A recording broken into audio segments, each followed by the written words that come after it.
play my intro.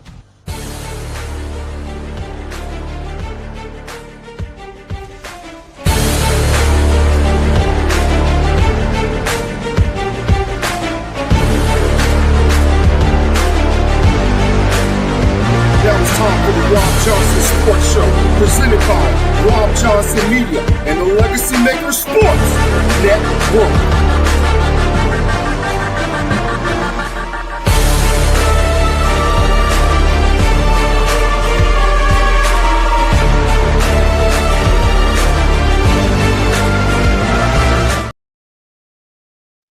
Hey, what's going on, everybody? Welcome to the Robb Johnson Sports Show, episode 111. 111. It's good to be with you all today.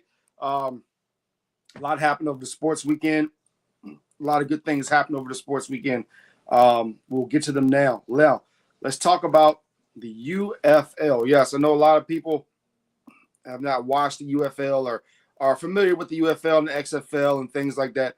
I am going to bring you UFL coverage every week because that is what I do. I covered the UFL last year for the DC Defenders, and I will continue to bring you all UFL coverage. Now, starting on Friday night, you had the Birmingham Stallions against the Louisville Kings. The Birmingham Stallions beat Louisville 15-13. If you want to go to the quarterbacks, Jason Bean for Louisville, 226, 2 interceptions, 1 touchdown. Matt Corral had 1 touchdown on his end. If you look at the yards comparison, 319 yards to 266 for Birmingham over Louisville. So good game there. Both teams play really good defense. We'll see how Louisville goes from there. Excuse me there. Now let's go back to some of the week 1 games as well. We had the team I covered, the DC Defenders against the St. Louis Battlehawks. This, to me, folks, was a really good game from the aspect of defense. Now, from the offensive standpoint, not too much. Jordan Timu had 2 interceptions. That St. Louis defense in that dome played very well. You had a team in St. Louis who was focused. You had a crowd who was focused as well, who wanted their team to win the game. So they really played, in my opinion, a big part in what they did in that game. I think St. Louis and DC are the teams that are going to end up at the end of the season vowing for a championship. I really believe that. These 2 teams are the best 2 teams in the UFL. St. Louis, always brings the heat. They always bring good defense. Their offense comes and goes at times. DC, sometimes they struggle at the beginning of the season and they get things going. But I believe in this DC team. I think that they will be in the running for a championship as the season goes on. They just have to get their offense together because their defense is there, but the offense has to get there. That's just bottom line on that. Let's see here. Let's see who else we got here. All right, for me, the story of the weekend was the Dallas Renegades.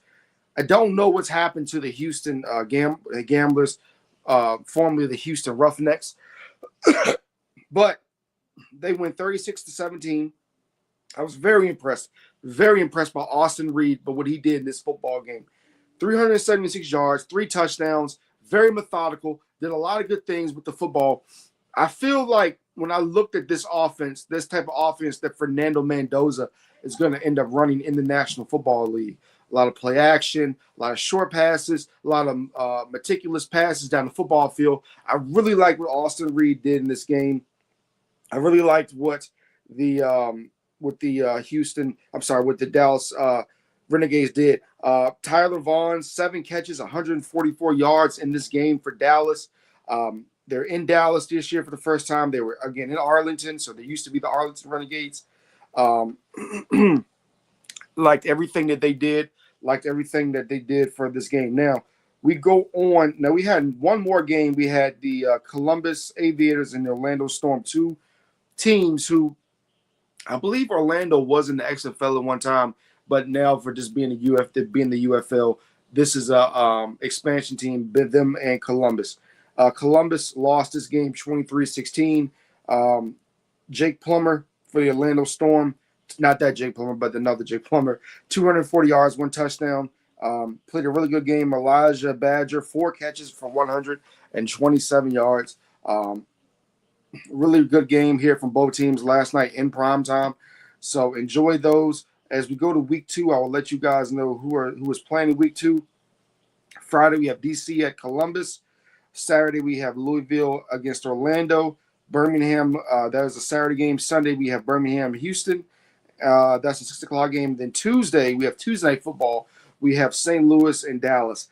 I believe this Tuesday night game is going to be at 8 o'clock at Toyota Stadium.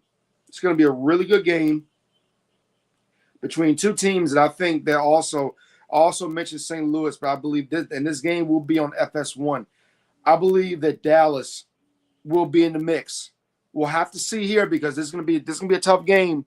It's at home, but it's against St. Louis. If it was at the Dome, it would be even more intriguing. But it's going to be it's going to be Dallas and St. Louis in Dallas. We'll see how this game goes. If Dallas wins this game, they definitely should be taken seriously as a contender to win the UFL championship because St. Louis is tough. St. Louis, like I said before, their offense has to get there, but that defense is ferocious. You saw what they did against Washington.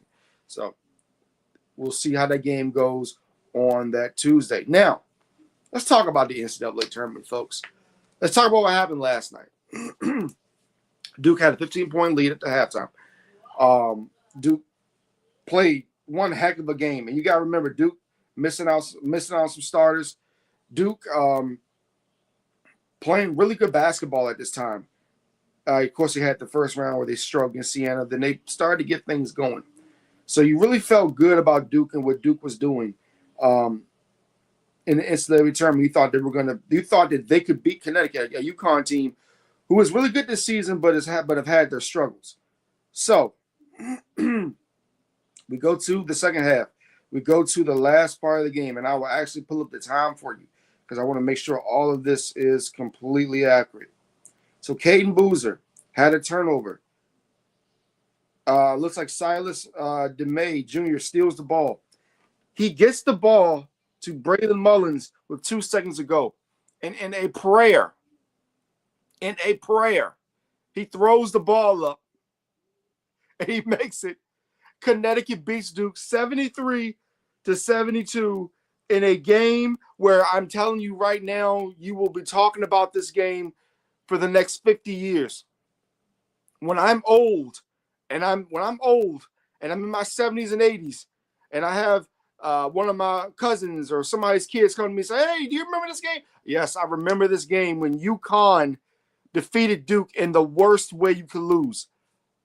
I cannot imagine being a player on Duke right now and you turn the ball over. All they had to do was hold the ball. But again, what people aren't understanding with the NCAA tournament is it comes down to experience. You can have some of the best freshmen. You can have some of the best diaper dandies in the country. But again, you go back to Chris Webber. Even though I think he was a sophomore at the time. I believe that he was a sophomore when they played North Carolina. Sometimes that experience, when you call timeout, sometimes that experience, sometimes that ability to know, hey, this is what we do, this is what we not do. It comes down to pressure. UConn is used to dealing with the pressure.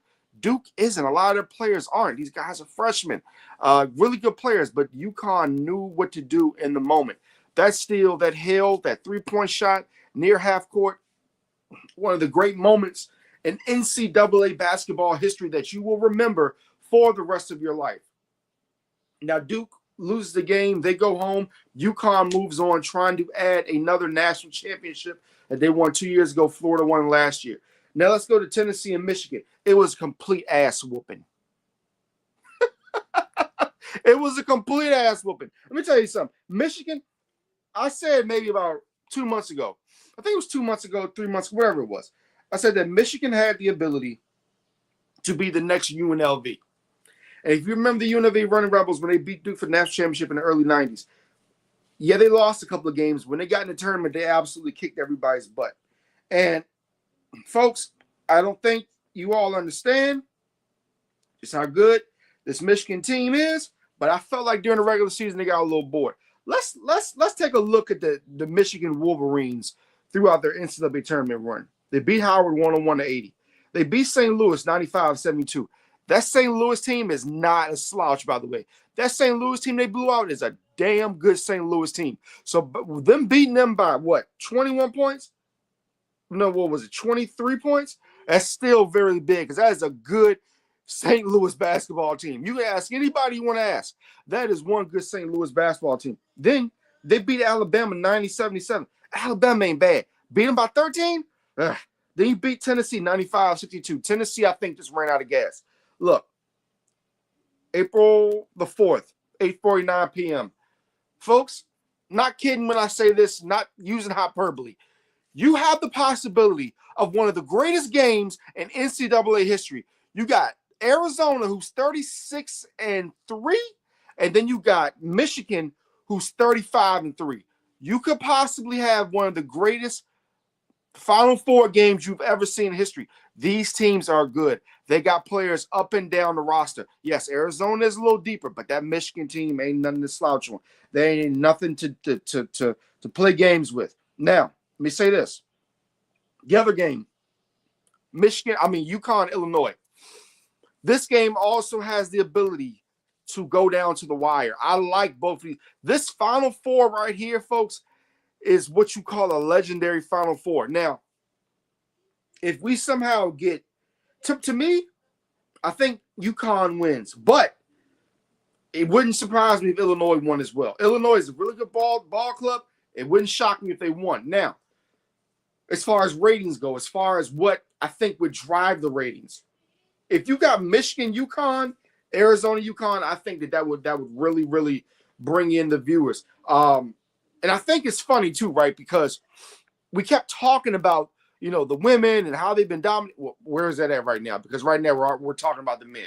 We're talking about the men. Now, like I said, the women were doing good for a couple years, but I said, hey, look, guys, these dudes are really playing some good basketball. You gotta start paying attention. Would that last a couple of years? So now everybody's stuck on the men's side of things again, which the women's tournament is still really good. No diss to them, but the men's tournament is where it's at. These two matchups right here, if you call these two matchups boring, if you say these matchups are all whatever, the NCAA tournament, then you're tripping. You don't understand basketball if you don't understand just how good these two matchups are between Michigan, Arizona, UConn, Illinois. This is what basketball, folks, is all about. These are the matchups you want to see. And with UConn doing what they did last night against Duke, that brings up all types of things. It brings up the Leitner shot. It brings up all types of great shots that we've seen in NCAA tournament. So I'm really excited about what we saw last night. Really happy that we get those two matchups as well. Now,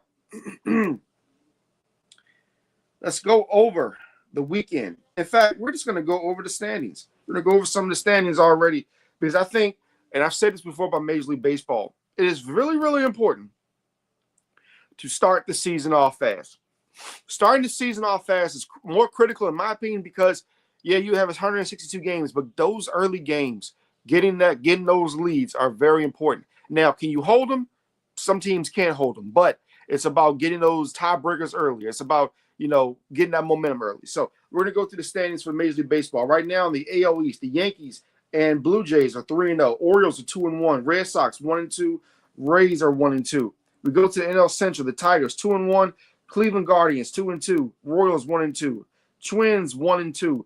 The Chicago White Sox are 0-3. I think a lot of us expect the White Sox to not be that good this season, but 0-3. We'll see how that goes for the rest of the season. But a lot of us expected that. Let's go to the AL West. The Texas Rangers 2-1. Houston Astros 2-2. Angels 2-2. Seattle Mariners 2-2. A division that I think is going to go down to the wire.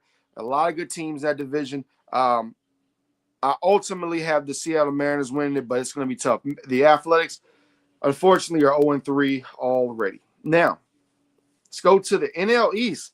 The surprising Miami Marlins are 3-0 after they beat the White Sox. So let's be honest here. The White Sox really aren't winning nothing this year. They're not probably winning nothing next year. It's going to be a while for the White Sox to win anything. The Miami Marlins 3-0. The Braves are 2-1. Mets 2-1. The Nationals 2-1. The Philadelphia Phillies 1-2 after their series with the Texas Rangers over the weekend, where the Rangers won on Sunday 8-3. So we'll see how that goes. NL Central, the Milwaukee Brewers, of course they're going to start fast. They're the Milwaukee Brewers, 3-0. The Reds 2-1. The Cardinals 2-1. The Cubs 1-2, and the Pirates 1-2. In the NL West, no surprise here, but the NL West started off very badly. And if your teams who are trying to catch the Dodgers, this ain't how you want to start out. Dodgers 3-0, Padres 1-2, Diamondbacks, Rockies, and Giants all 0-3 on the weekend. Good God Almighty! Ugh, that's just nasty. Now we go through MLB today. I'll give you the games that are being played on today, which is March 30th. We got Athletics Braves, Twins Royals, Rangers against the Baltimore Orioles, White Sox against the Marlins. The Marlins have a chance to go 4-0 on the season. Wow. Nationals against Phillies. I think that is very important. That's very important for the Nationals, and from what I'm thinking. Even though it's early in the season, you want to show, hey, we're the Nationals. We're trying to get back. We're trying to get things going. I thought the Nationals would make a wild card last year. We'll see how they go. We'll see how things are going for them. But I think the Nationals are a decent team, but still early in the season. Pirates against the Reds. Rockies against the Blue Jays. The Blue Jays are going to smoke those guys. The Blue Jays are going to absolutely smoke those guys, man. I mean, it's wow. They're going to smoke them. It's not going to be good. The Rays against the Milwaukee Brewers. Angels, Cubs, Mets, Cardinals. I'm interested in that Mets Cardinals game. I really am. I want to see how the Mets can do their playing in St. Louis. Can they get some momentum and win a couple of games against a lesser team? Red Sox, Astros, intriguing game. Want to see it? Intriguing series. Pirates against the Giants against the Padres. What team can get their first win? What team can win this game? Can the Giants get their first win in the season? I don't think so. I got the Padres. Guardians against the LA Dodgers. I got the Dodgers. Tigers, Diamondbacks. We'll see how that goes. So baseball off to a great start. Probably doing a show tomorrow. We'll go down the standings again, see who won, see who lost, and we'll talk about some of the stats, early stats of that. So we go from baseball to football, and what I want to know from some of you out there is what are you thinking right now? And I don't want to really get too deep on NFL draft because I have a draft show coming in 2 weeks. Got a draft show coming in 2 weeks, so we'll be talking about that. But what I really want to get a barometer of, what I really want to observe is, what do you guys think about this whole Ty Simpson argument? What do you? In fact, it's two intriguing players for me. I keep seeing Ty Simpson's going to move up. I keep seeing Caleb Downs is going to drop because of possible knee issues, concerns. I had one person say that Caleb Williams would drop to the 20s. And I said, if Caleb Downs, keep saying Caleb Williams, sorry. If Caleb Downs drops to the 20s, then we have a serious problem with some of these GMs in the National Football League. We think Caleb Downs is going to drop that far. I just don't see it. Ty Simpson, I think Ty could be a really good quarterback in the National Football League. If you're the Jets, you can afford to take that chance because I believe they got what 3 number ones next year in 2027. So if the Jets at 16 say, hey, let's take them. But the problem is you don't want to play him right away. So if he ends up not being good and you got 3 ones next year and you miss out on somebody, then so if you take him early, let's say the Jets were to be crazy and take him at number 2.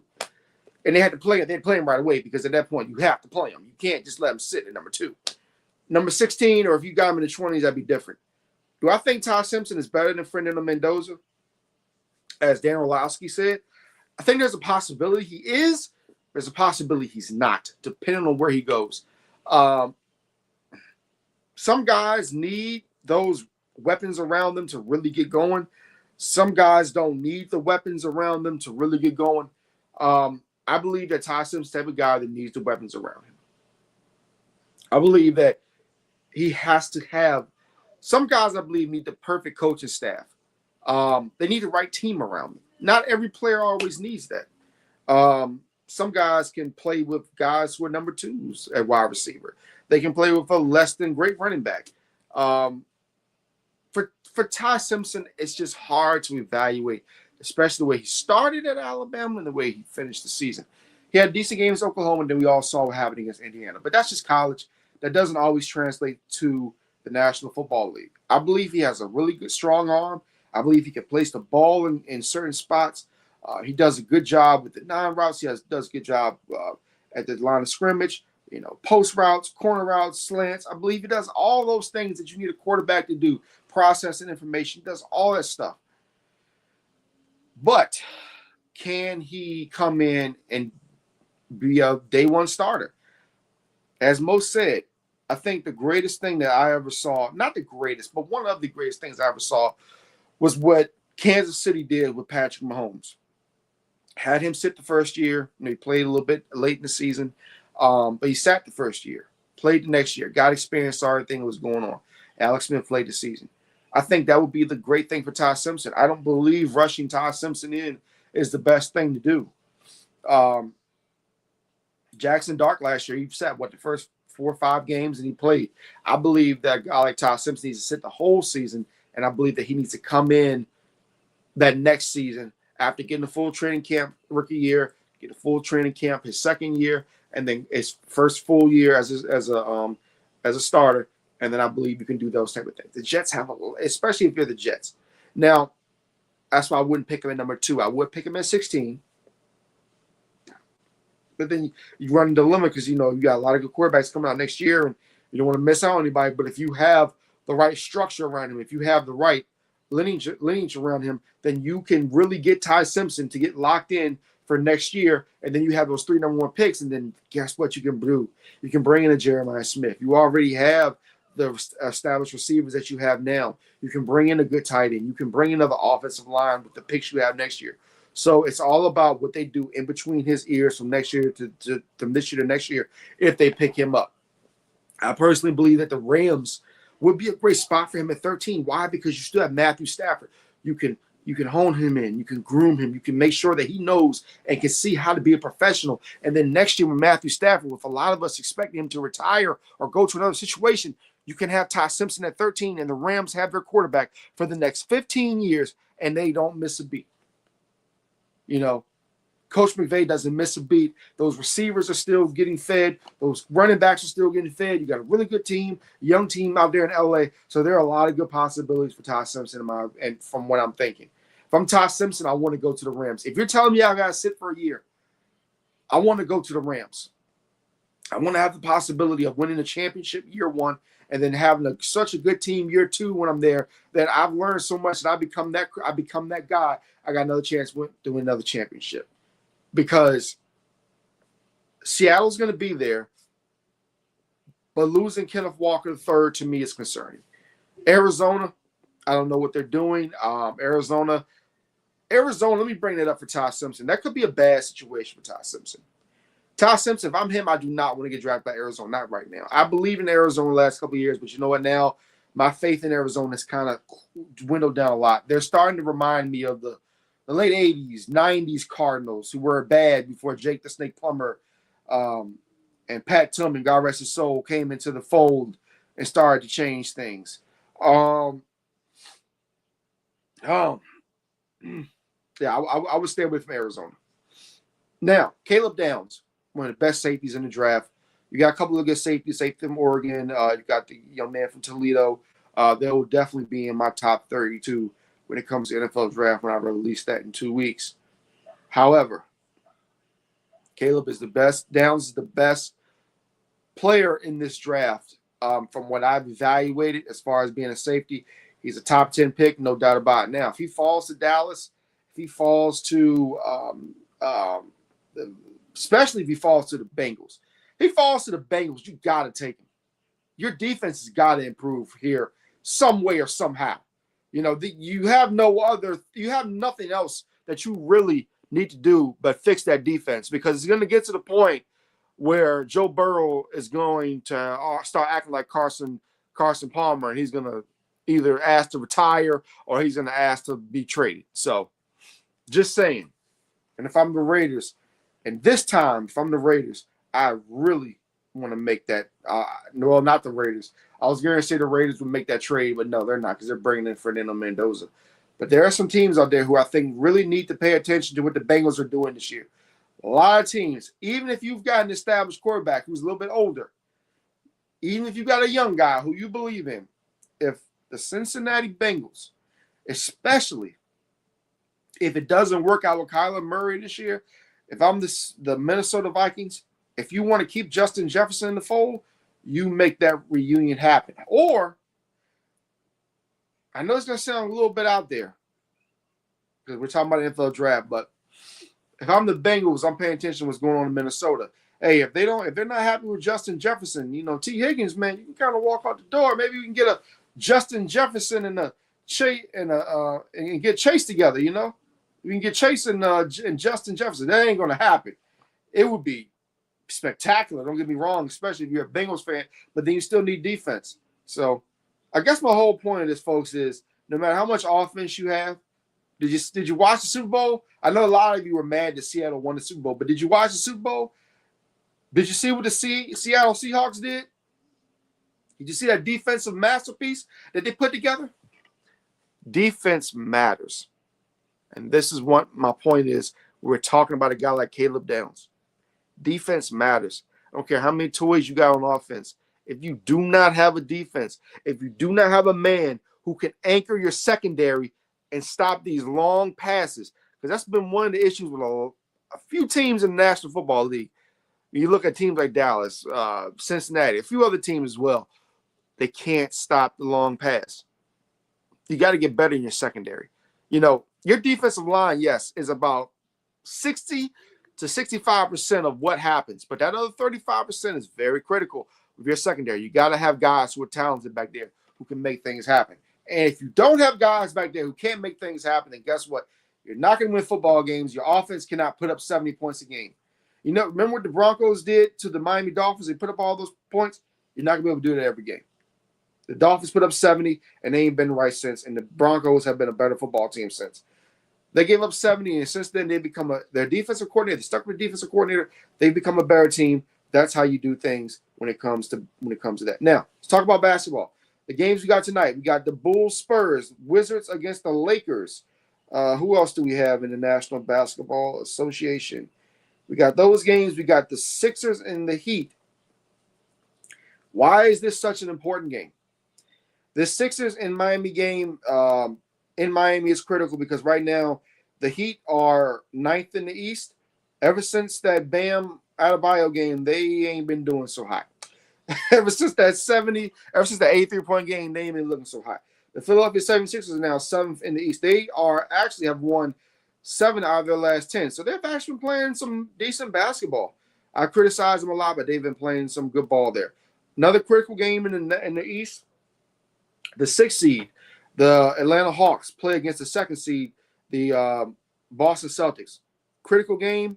I think it's a really critical game for a multitude of reasons because I feel like the Hawks need to prove that they once and for all can play some good basketball and that they belong in the playoffs and that they could possibly pull an upset. If Boston goes into Atlanta and blows these young men out tonight, then I really can't give the Atlanta Hawks any more credence. I can't give them any more credit for anything. So we got Memphis and Phoenix, throwaway game. Minnesota and the Dallas Mavericks. I still believe, I'm trying to see here, they're 5-5 in their last 10 games. Anthony Edwards has not played. He's been injured. Cleveland against Utah, Donovan goes back to his old team, the Utah Jazz. Let me see. What are their records? What is Cleveland? Cleveland's 4th in the East right now. Cleveland is 4th in the Eastern right now. They're playing some decent basketball. They've won 7 out of their last 10. Donovan Mitchell goes back to Utah. Played there a long time ago, it seems like now. Goes back to Utah. Detroit against Oklahoma City.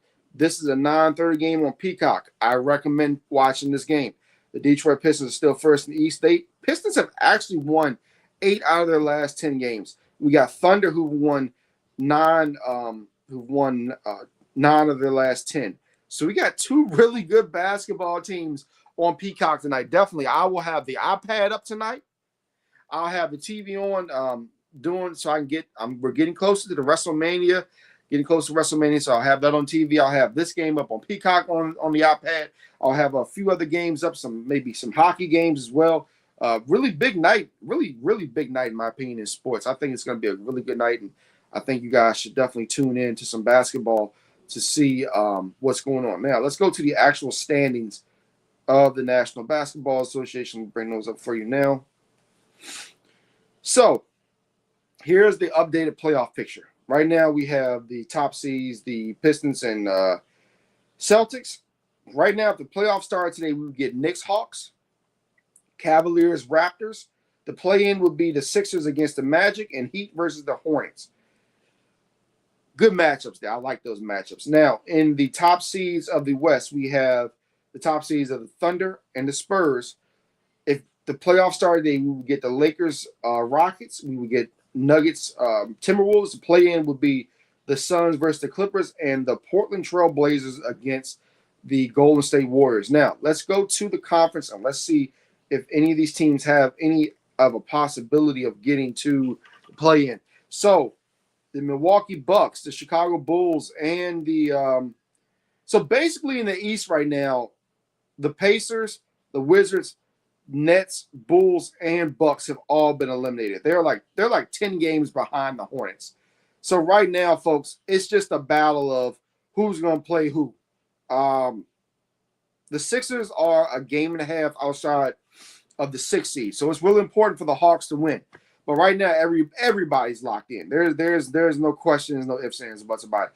Same thing in the West, and this is bad with just this many games to go. I think we got 8 to 9 games left in the season. The Kings, the Jazz, the Mavericks, the Pelicans, and Grizzlies have all been eliminated. Right now, 7 through 10, the Houston Rockets at this point have a 4-game lead on the Phoenix Suns. So it would be an astronomical collapse if on them and the Minnesota Timberwolves. The Suns are 17.5 back. So right now, these teams are locked in. And I will say, folks, from when I'm looking at this, when you're looking at teams like the Clippers, you're looking at teams like the Suns, the Blazers, and the Warriors, they would all still be tough matchups in the first round. But I think the one team you don't want to face is the Los Angeles Clippers. Kawhi Leonard's playing some damn good basketball right now, folks. Really good basketball. Going back to the East, I'm hard on Philadelphia. But if you're telling me somehow, some way, you get Philadelphia, Boston, I still think Boston's really good. But somehow, if Philadelphia's all the way healthy, you got to call them a threat. It is what it is. Orlando, always dangerous. The Charlotte Hornets, always dangerous, even though they got beat down last night at home against Boston. So, yeah, I really think, man, we are looking at – and we'll talk more about the NHL as that gets closer as well. We're looking at a really good playoff season between the National Basketball Association and the NHL. You got a lot of good teams, man. So just get ready, folks. We're about to hit some really good, really good stuff when it comes to those type of for those seasons. So yeah, just get ready for that. Now it's time for our Shut the Hell Up segment. I need you to shut the hell up for the immediate future. All right, so who do I need to shut the hell up today? You know, I really don't have anybody to shut the hell up. Only thing I can tell people to shut the hell up is if you don't know about something, if you think you know it and you don't know it, just shut the hell up about it. You think you know, but you don't know. Everybody knows everything, but they know nothing. Shut the hell up. If you know about it, talk about it. If you don't talk about it.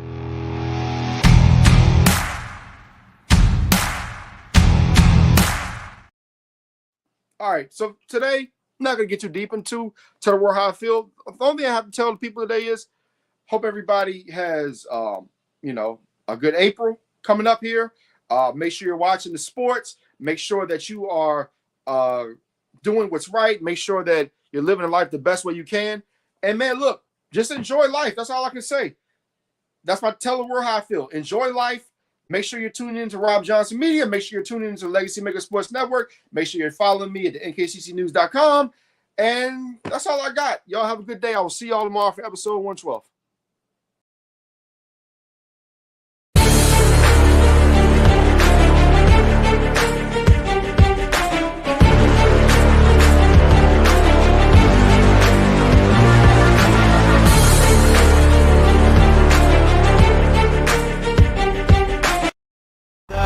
It's caught in the crossfire.